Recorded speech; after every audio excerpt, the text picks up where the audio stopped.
Well, what's going on, cousins? I'm back again with another episode of the AJ Red Show, and I'm going to be covering the Real Housewives of Atlanta, episode 8 and 9, because I didn't cover 9. I didn't do a video, but of course, we're going to go ahead and talk about this bullshit and see what they're talking about over here in Atlanta with the Golden Girls. All right, come on. It's the AJ Red Show, starring me, AJ Red. Look, don't forget to like, subscribe, comment, and share. Y'all ready to get into this next topic? Let's go. What is going on, cousins? It's me, your boy, your homie, your friend, your cousin, your next door neighbor, maybe even your co-worker, if we fuck with each other like that, because it has to be mutual, right?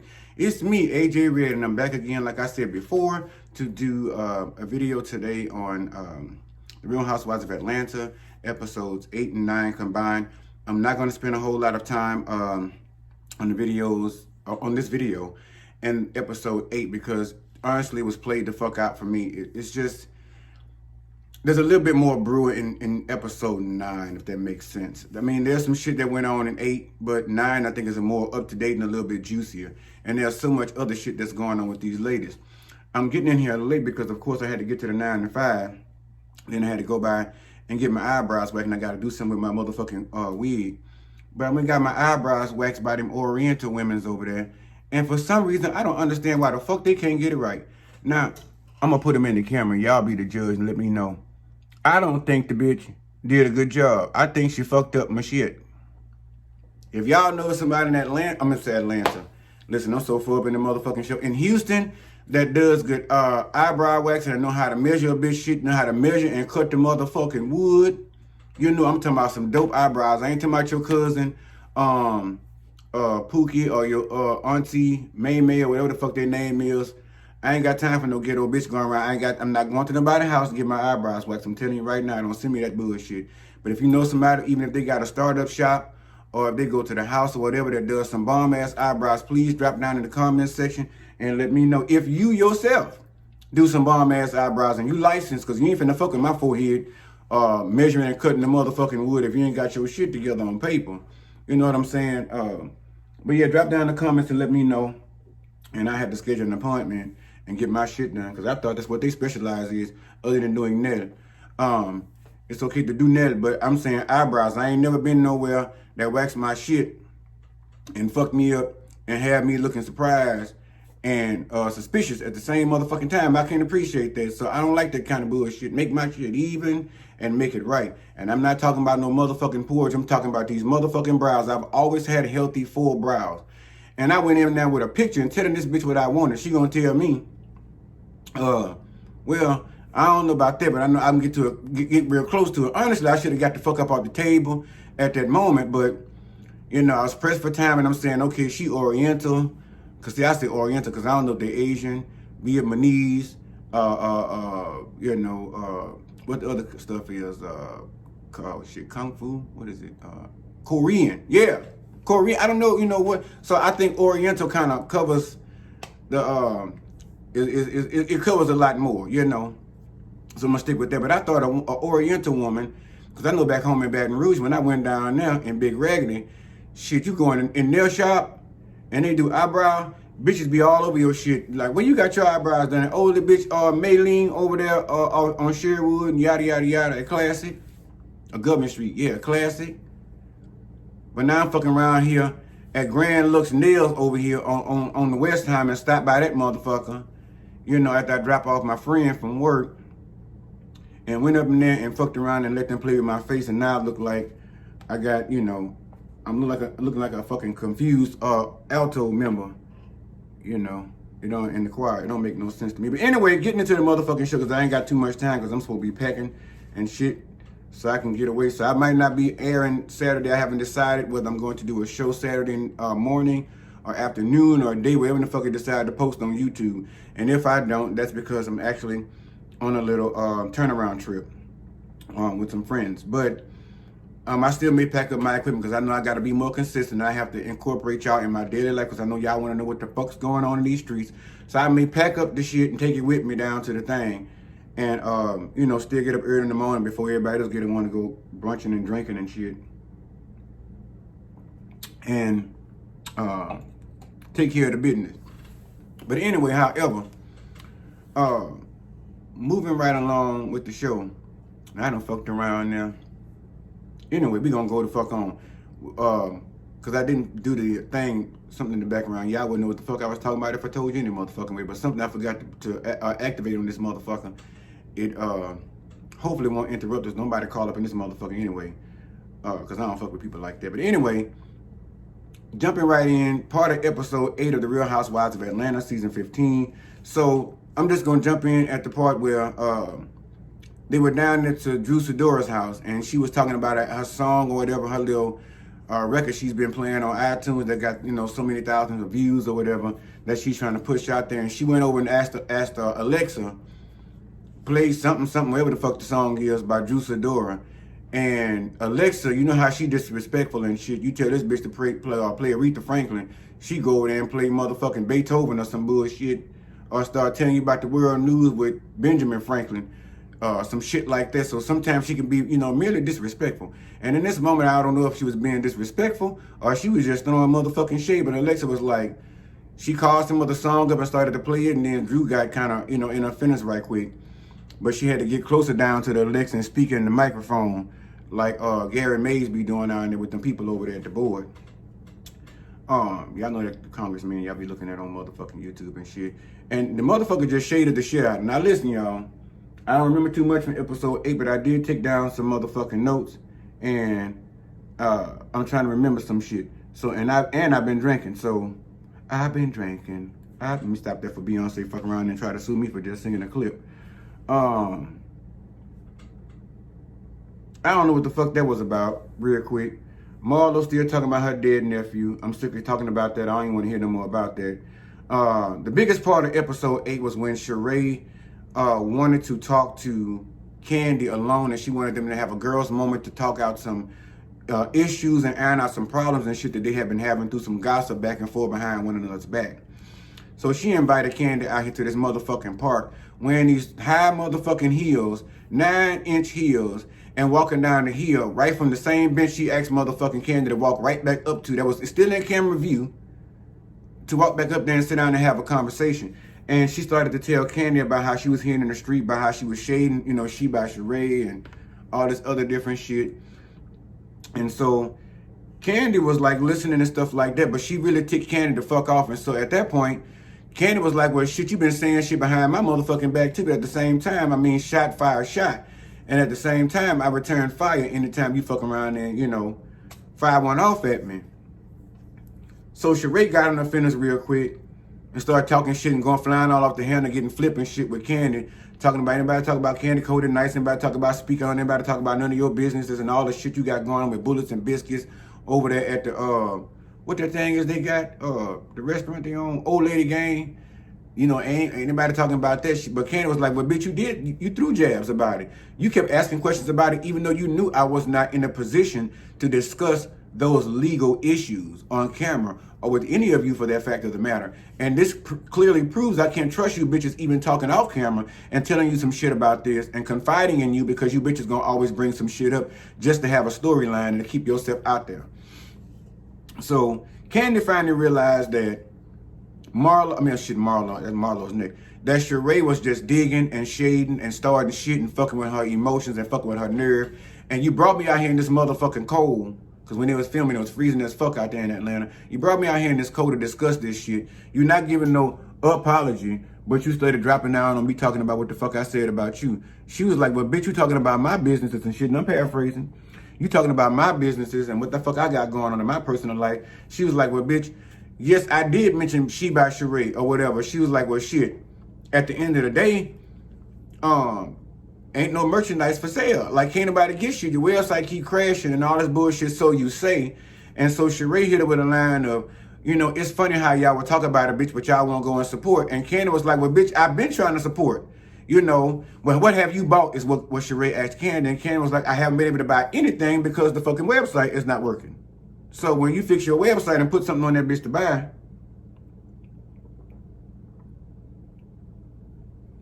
then I go down there and patronize your business.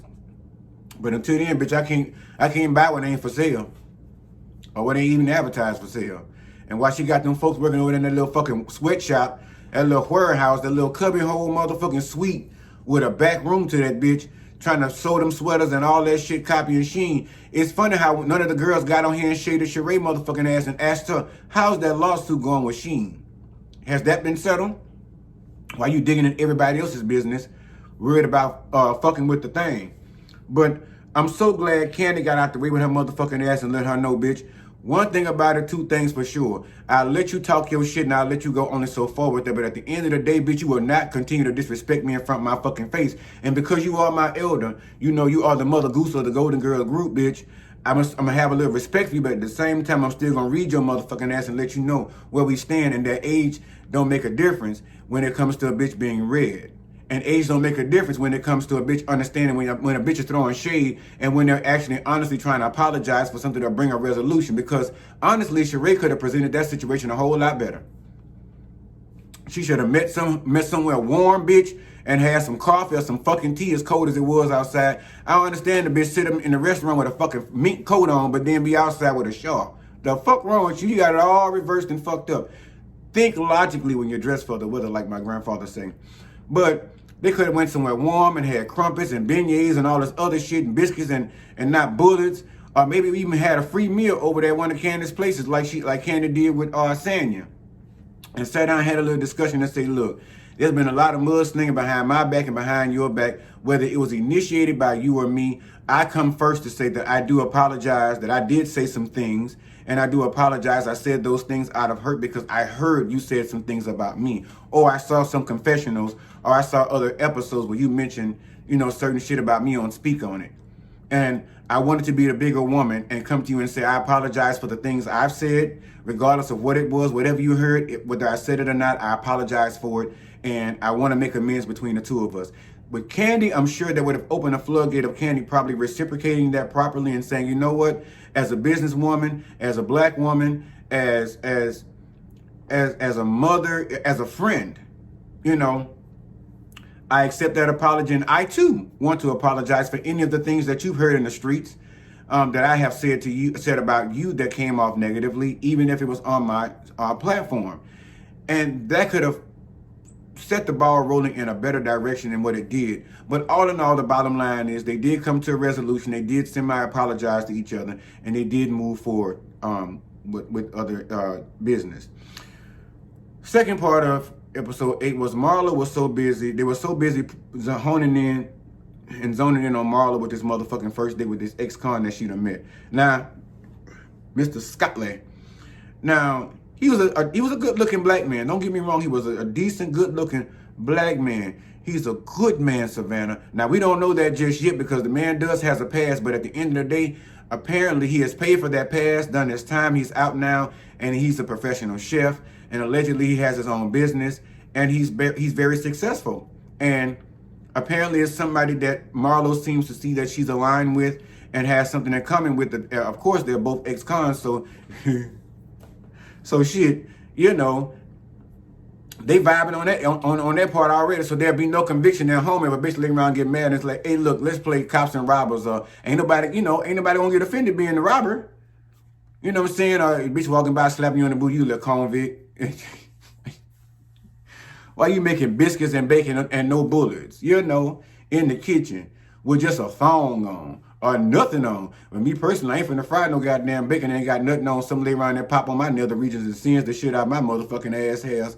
I ain't gonna fuck around with it like that. Unless I'm frying it in that air fryer. But anyway, getting back to the fantasy, the bottom line is walking around, pow, right on the ass like, you little convict, meet me upstairs in cell block C. And shit like that. And bring the lube. Sorry, that's probably in our case.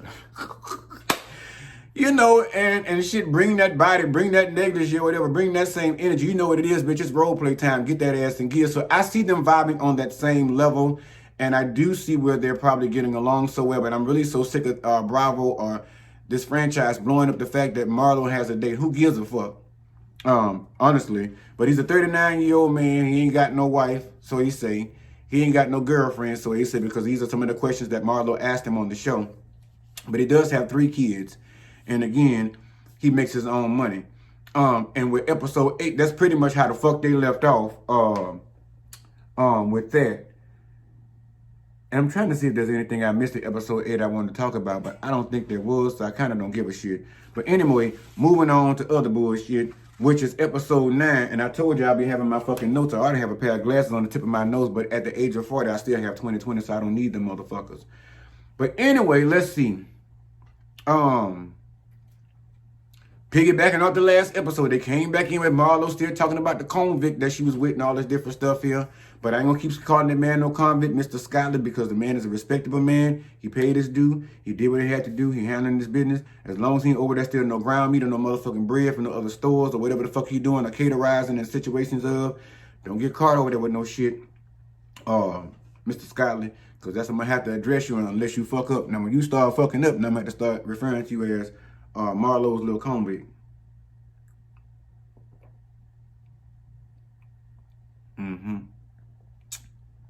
But again, they're putting too much emphasis on Marlo's date. It seems like they're forcing to have her a storyline aside to the boys and the shit she got going on with the girls, all the animosity and fuckery and foolery, and her being the villain this season, trying to earn her peach on season 16. Again, I say do away with it. Y'all know I'm gonna say it every motherfucking episode because I want Bravo to listen the fuck up. Do away with her. You know, fuck that. Bring somebody else, because at the end of the day, it seems like they've been listening, because there have been some interviews, and I'm gonna get to that part in a moment. There've been some interviews. Sanya and his Mommy and Me campaign got on my nerve.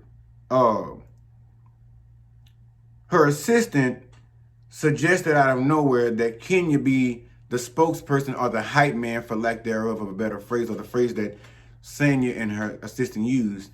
They said to get Kenya as the face of the hype man because they figured she can help raise more money. And so Sanya called Kenya, and Kenya was doing that bullshit, twirl Kenya more hair care shit. But I can tell you, Brooklyn was so cute that I don't give a fuck what she put her in. Brooklyn is gonna be forever the face of right about now of the Atlanta Housewives in the toddler section. That little girl is so fucking cute. She is so adorable. So while she doing that bullshit, she FaceTiming and all that stuff, and she asked her to do the shit, and then she tell her, yeah, she can host the thing and get the money raised and yada, yada, yada. Then, of course, Kenya jumps off and say, well, fuck, I told this bitch from the last time she used me last season, next time contact my agent, bitch, and stop contacting me as a friend. I can see that 50-50. Contact my agent. At this point, yeah, contact my agent. Fuck that, bitch. I done gave you enough freebies because she told her she got one more, and that's going to be it. But she agreed to do the thing. Somewhere along the way, they decide to show Kenya's little snow bunny and bring the little white man that she been dating to the scene and make it seem like he just popped up bringing lunch and shit like that. It looked like to me one of the businesses that he owns must be a restaurant. As my grandma said, a restaurant. But it was trying to give, he was just stopping by and being generous and thoughtful to make his debut on the show as Kenya's boy candy. They tried to make it seem like he was just being thoughtful, stopping by, bringing lunch amid her shoot, which now apparently got her ass in trouble because now her husband over there want to sue her motherfucking ass for having that baby in that room on that trip when Marlon and them was kicking on that motherfucking door. And Mark, you need to go sit your curly head, bang yang yang looking ass the fuck down. Bitch, sign them divorce papers if Kenya really send them to you like she said. And sit your curly head ass, light skin, Puerto Rican looking ass. You're from Lafayette, Appaloosas looking motherfucker. No offense to anybody in Lafayette and Appaloosas, but y'all know what they look like. They're light skinned, most of them anyway, and they look like they got good hair. Well, most of them do. Frenchmen. I'm no white man over there.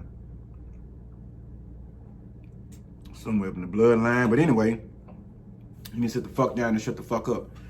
But the man came on the scene and it's given to me, well, fuck. They probably ordered lunch and he decided to deliver it, in person to give good production, and good stage and all that shit, good camera work and all, whatever the fuck you want to call it. But I don't believe that was the narrative. I think they spun it, as my old coworker said. I think they spun it that way. Drew Sidora, sitting on the sofa, with her whole depressed ass sister. Now, y'all know the sister had been banned from the house by Ralph for years for the shit that she tried to come in between Drew and Ralph, which she probably was right, but you stay out of people's marriages, they ain't none of your business. Tell a bitch once if you decide to, and then leave it alone. Leave it alone. Listen, Randy's Pace always tell y'all, leave it alone. Yes, leave it alone. I'm fucking up the thing right there. Now y'all know I'm better than that, but listen, it's sitting on the sofa and she crying her woes away, you know, talking about she with some motherfucker that was beating her up and shit, and dragging around the house and fucking her over and doing all kind of way. That's what had her gone and depressed and shit, even during COVID and whatnot. And she wasn't managing Drew Sidor, which she ought not be managing Drew Sidor now unless she on motherfucking Lexapro or Wellbutrin or Zoloft or something. But those were her demons to fight. Yes, family should have been there to have conversations with her, maybe outside of that, to encourage her to do better or get better. But at the same time, that's nobody's fault but our own. And then finding out she's 20 more years older than Drew. I mean, shit, Drew ain't but what, 38? That means she was 58? Somewhere along there, she closer to 60 than Drew is, fuck. And the bottom line is, yes, everybody has to do healing. Everybody has to do inner work on themselves. But at the end of the day, you can't expect other folk to heal you. Now, they can hang your Band-Aids, Neosporin for your emotional scars and all the shit you got going on. And they can even create herbs. I'm talking about not in the physical sense, but maybe so. But, you know, they can create different things or send different energy to you. But you have to do the work on yourself most of the time. And you can't stay in the mode of I have to heal from this, I have to heal from that shit and get on with your life. Because if you stay stagnant in some bullshit that somebody done put you in, or done fucked over you, or made you look stupid, or made you feel stupid, or broke your heart, you know, put you out there, done downed your bed, or whatever the situation could have been. The bottom line is, it is your job to say, brush that shit off, get the fuck up, stand up, 10 toes down, and walk your motherfucking walk. Because guess what? At the end of the day, all of us have that walk. And when I say, let me see if I can find a metaphor for this shit real quick for y'all. Put it like this. At the end of the day, there's certain shit that nobody can do for you but you, right?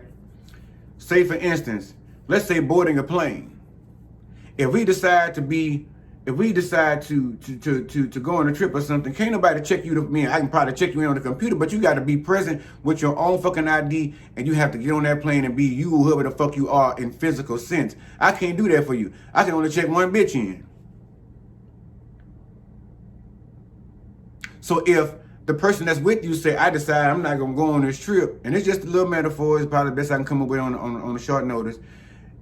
You know, I'm not going anymore. I'm scared of planes, yada, yada, yada, yada, yada. Now, if that's not your made of some shit, you know, they're dealing with something, that's a whole different thing. But the bottom line is, this is your opportunity. Matter of fact, you going down there to New York City, and they about to put your ass on TV come 2 days from the time you land and hit ground over there in New York. This is your destiny. This is your walk. Those who choose to go with you, that you allow to go with you, that are supposed to go with you, if they choose to back out, then at the end of the day, they just wasn't supposed to go with you. But that is still your walk. That's still your flight that you got to get your motherfucking ass on. Wherever they finna put you on TV at, guess what? You got to show the fuck up and do that. If I get a show outside of YouTube, I can sit up here and ask one of my subscribers, I need you to host this. Or a friend, or the face is me. And to walk that walk, if I really want that, I have to do that. So with that being said, the sister should have actually gotten herself therapy.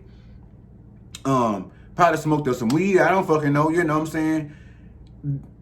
Really, because I understand during COVID, people had issues going on and stuff like that. And if it was that bad, yes, you could not fly. But I mean, drive to your family. People did it all the time. They couldn't take that shit no more. Needed to be near family. Get your ass in the car and gas up and drive. I did it too. When I spent too long away from my mom, I'm like, fuck this. I ain't got no COVID. I tested and checked it out. I went up there, even if I sat over here and she sat over there, just to keep her safe, knowing I worked in the medical field. I still wanted to see my mama, and FaceTime just wasn't going to cut it every time. During those times. And she had a mother to go home to. It wasn't she had, an issue where her mother got sick and died from COVID, or her mother wasn't there. She had a mother to go to as well. And if she couldn't come to Drew, why she couldn't come to her mom? So sometimes people got to start their own healing work and can't stay stagnant in bullshit. That's my point. But they spend all this time trying to get this depressed bitch some counseling sitting on the sofa amongst family. But anyway, I'm glad the family come back together and they're more close-knit. And maybe she can get her fucking sanity back and get herself together. Remember I told you I think they're doing auditions or holding interviews because Sheree mess ass went down there and did a lunch. And she invited Lisa from way back in the day, seasons ago, Deshaun from I think like season 1 or 2 or some shit like that, and Kim Zolciak. I told you I've been advertising a little bit for her to come back, but now that I think about it, I'm pretty sure there's somebody else I can find better to fill her shoes. And I can't say Cynthia because Cynthia ain't got shit going on. She's too boring. But Sheree orchestrated this meeting with these ladies and sat down and talked all this shit, you know, catching up, figuring out things and all this different shit. And the girls was asking Kim, you know, she was gonna let her house go. Them bitches got straight to the mess. You gonna let your house go? That bitch said, no, why would I let my multi-million-dollar house go over $200,000? I don't know, sis, but you in foreclosure.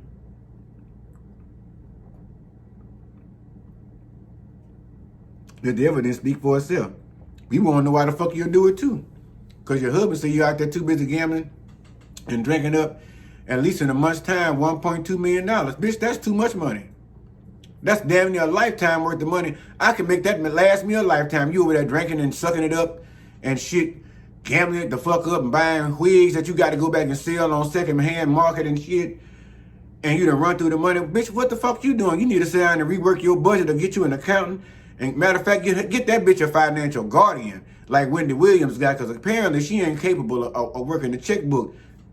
And Carl, you should have went down into the bank and took that bitch off all that shit. She'll be on nothing but her motherfucking money. And you know joint accounts here.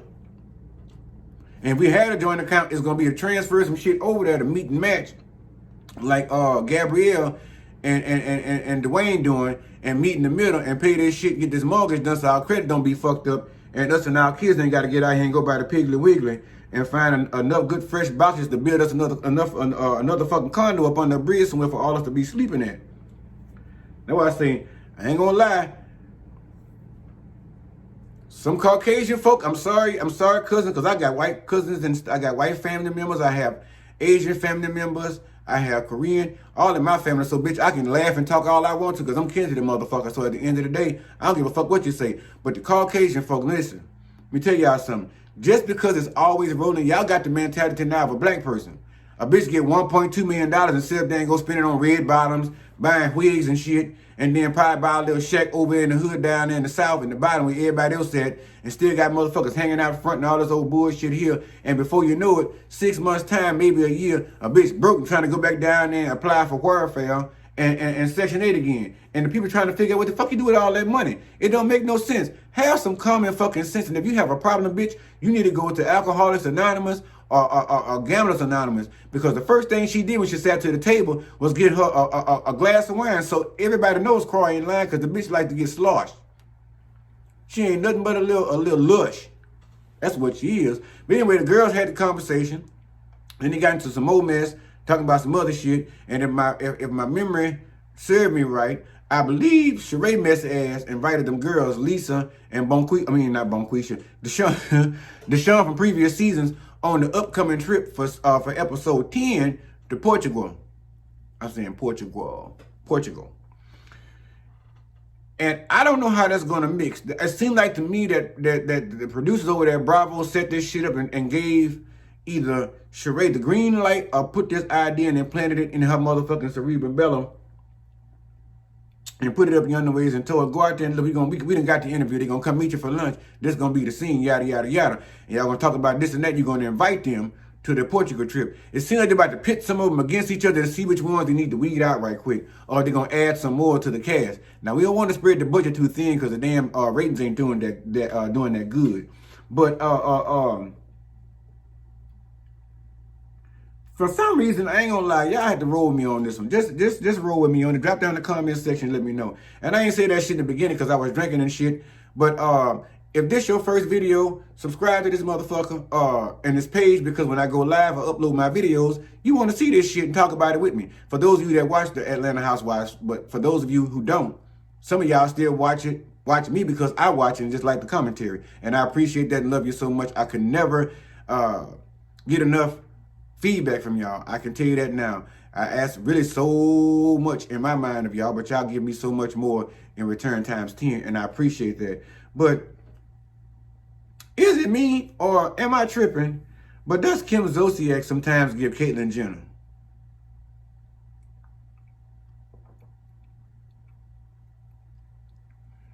I'm saying the way she be talking, that hair and shit, or maybe Caitlyn Jenner's trying to be like her. But they both like, sure, it's just to make sense. Why'd I lose a fucking multi-million-dollar home for $200,000? That makes no sense. I was like, why you gotta talk to your teeth? Open your fucking mouth. But drop down in the comment section and let me know if you agree with me or not. So Kim Zolciak, to me, I got a phone call came through and stopped the fucking video. But yeah, Kim Zolciak is always giving to me Caitlyn Jenner half the time. And I guess if she really put on some brunette hair, it's really gonna be popping. And she's gonna have to go over there and join that club with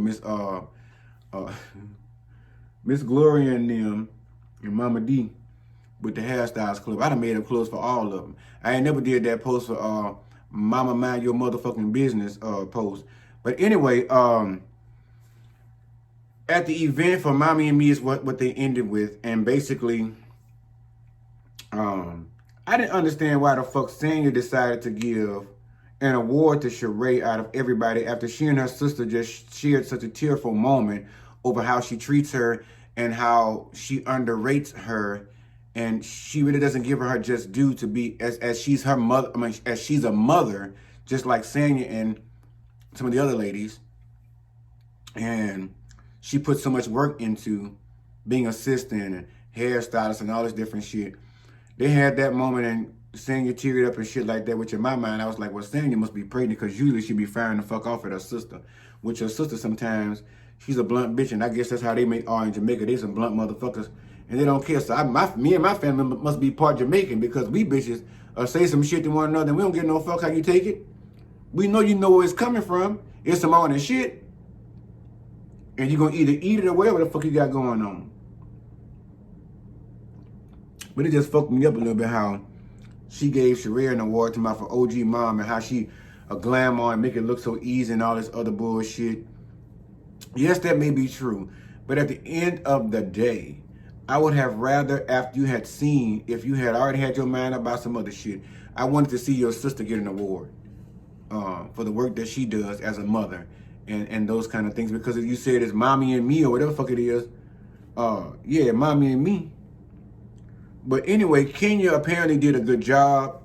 Kenya got the girls and the people in the room, honey, to make some noise and raise some money. I don't know what the fuck that was Kenya was wearing. It looked like somebody took a bunch of flowers and hot glued them on her, and they wasn't in coordination. They didn't coordinate. The outfit just didn't do for Mommy and Me. And I guess she figured she gonna twirl and be on stage with a mic in front of all the folks, and she wanted to make it a memorable moment. But the shit was, it could have been a whole lot done. It could have been done a whole lot better. And them boots she had on, them boots wasn't doing it for me. I go back all that time she took, and she was an hour and a half late to the party, tardy for the party, and then she showed up looking like she was looking.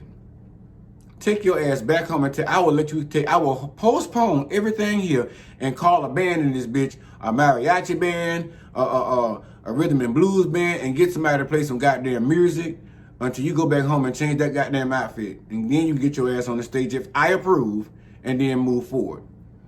And when I thought about it, I'm thinking maybe if she was doing the face of, what's her name? Doing a popular person or the face of, maybe she should have chose Candy, but Candy may have not given the same energy that Kenya would have given. And Kenya was actually one of the perfect people to actually, with her personality and all that different shit, she don't mind approaching people for the most part. So it was a good energy to have to raise the money. All in all, Candy pledged $5,000. Drew Sidora somewhere decided to pledge $5,000.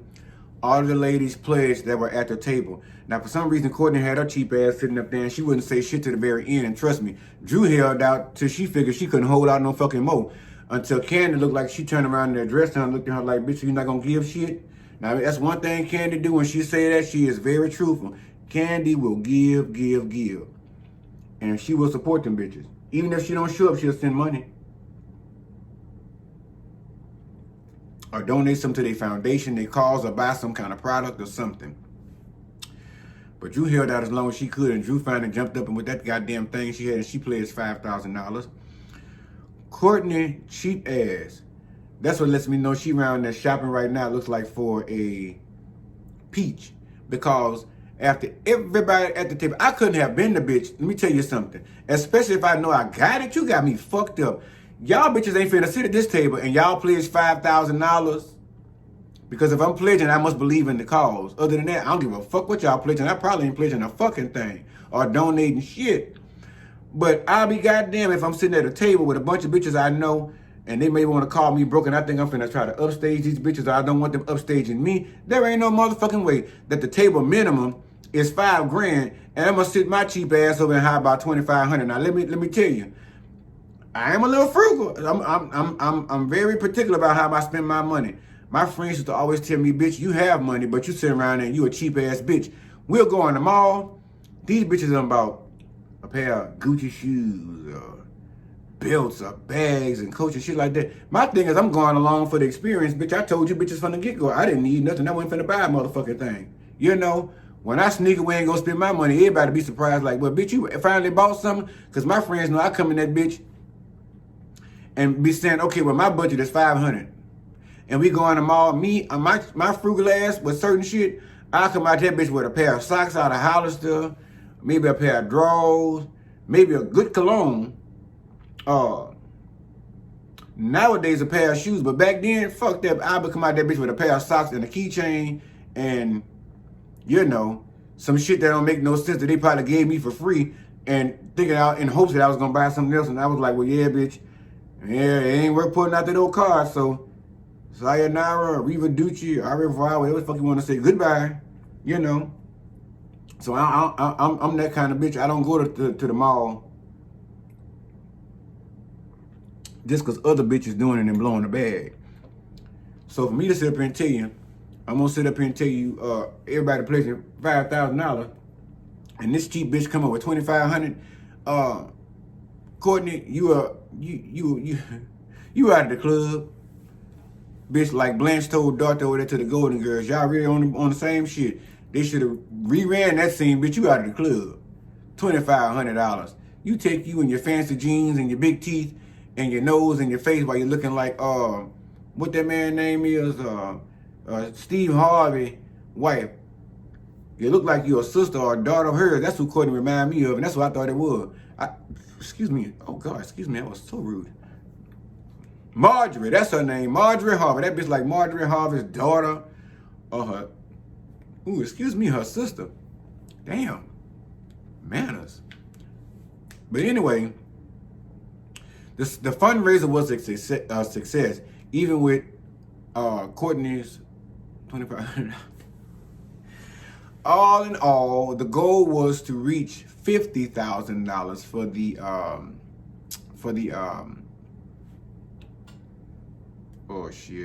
Mommy and Me program, whatever the fuck you want to call it. In all total, they ended up with $78,000. I was happy for that. I think that was good because it was for a cause of, there's an entity or an organization, that works with mothers in Atlanta that are homeless. They provide free education to the homeless children. Why the fuck they started with education, I don't know. But their efforts are great. You know, the goal, the motive, the dream is great to provide them with education, but it's because the child has to have an education, you know, in this society, because in this economical climate, because if you ain't got a job or some kind of trait to make enough money to get by, at least scrape the motherfucking surface, them cardboard boxes is what you're gonna be looking for down at the Home Depot. But it's just dawned on me, like, the goal was for this organization, which was Mommy and Me, was to raise $50,000 for mothers to have a place to stay for the children and to be able to pay for rent. And some of them, I forget what amount of money that Sanya said it would take to pay for a year worth of rent for one mother and her child or children. But it just seems to me, that's a good goal, because that's what the fuck we should have started from the get-go. If we're going to help the homeless, let's get them some place to stay, because going to the schoolhouse and being warm and getting lunch and maybe breakfast, and I'm pretty sure on time, because you got to get down to the school on time to get them breakfasts, you know, and then coming home to cardboard boxes and trying to figure out what the fuck we're going to eat for dinner. Seems like I'm going to flip that. Education, roof. Yeah, I think roof should have been first. But I mean, anyway, they're doing good deeds. They were doing good things, and we're trying to help people. And I'm glad they partnered with Mommy and me and saying and got these ladies, these women and these children some help. I wish I had known about it. I would have donated as well. Man, I had been $5K. Here, I'd have been the cheap bitch over in the corner with my flapper hollering about $100, you know, because I'm talking about shit, Courtney, but bitch, I can't give no $2,500. But I still have donated to the cause. Well, anyway, that's all I'm going to give y'all for this episode, because I still keep getting phone calls and shit and shorting my videos and stopping them. So anyway, if this is your first video, again, please go ahead now and hit the subscribe bell. So again, you will be able to comment, be the first one to comment, and drop down. I'm sorry, shit, I've been drinking too much. The subscribe bell. Yes, hit that motherfucker so you be one of the first ones to know when I upload or go live. And make sure to drop down in the comments and let me know what you thought about the video and the topic and whatever episode that we have going on, right? Also share these videos with somebody, whether it's a friend, a foe, a family member, or what. And make sure to hit that thumbs up button. That's the like button that helps your boy out a lot. I love you guys so much. Love and light to all of you. Positive vibrations. Keep your high spirits up. Make sure to always love yourself first and foremost, and love on those only in return who choose to give you the same in return. Yeah, only love on those who choose to give you the same in return. Yeah, I ain't been drinking in a couple of weeks because I've been taking them antibiotics. So y'all know I'm trying to. Yeah, I'm pacing it. I'm gonna finish this glass and go sit the fuck down somewhere, because I ain't gonna fuck with that. All right, love y'all. Holla.